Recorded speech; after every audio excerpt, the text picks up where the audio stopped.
সেই বিপদের কথা আমার বিভিন্ন কাজে করে দেওয়া হলো।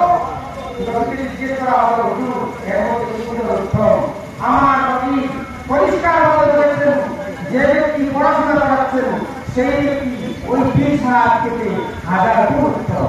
একবার বলি আমরা মৌলানা আমির সাহেব বলেছেন আয়াত হাদিস তেলাওয়াত করেছেন একটা অনেকগুলো আমার পড়ে পড়ছে না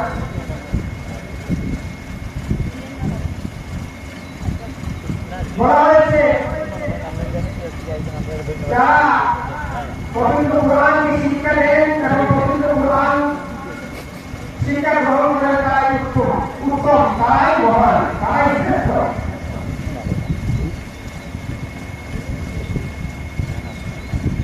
তো আজকে এখানে যারা এসেছেন এখানে ওলামায়ে কেরাম যারা হয়েছেন তারা শিক্ষকের দায়িত্ব তারা পালন করছেন না আপনারা যারা তারা হচ্ছেন ছাত্র।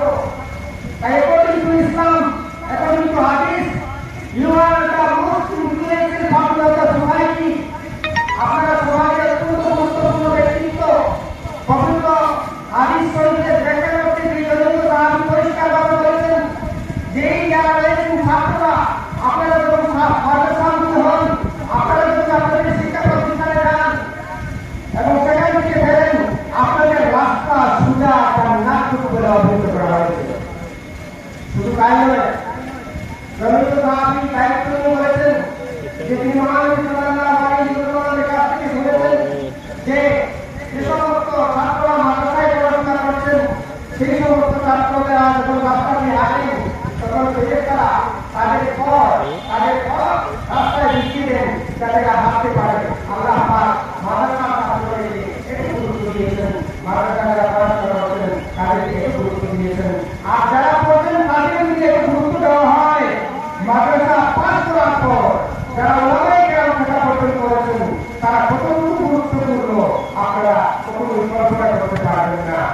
আল-উলামা ওয়ারাসাতুল আম্বিয়া বলা হয়েছে যারা ওলামায়ে কেরাম তারা বিশ্বনবী হযরত মুহাম্মদ সাল্লাল্লাহু আলাইহি ওয়াসাল্লামের উত্তরাধিকারী। আপনি যদি বিশ্বনবী থাকতেন তাহলে পৃথিবীর সমস্ত পাগল হয়ে যেতেন না জানতে আমাদের ওলামায়ে কেরাম জন্য। বিশ্বনবী নেই কিন্তু ওনার উত্তরাধিকারী রেখে গেছেন। যিনি ওলামায়ে কেরাম হচ্ছেন আমার নবীর উত্তরাধিকারী, আমাদের সমাজের সর্বশ্রেষ্ঠ ব্যক্তিত্ব। এরকম আলিম তৈরি করা কাজটা হচ্ছে বাবুবাজার গ্রামে ইসলামী হোসেনের মাদ্রাসা, শহীদুল মাদ্রাসা,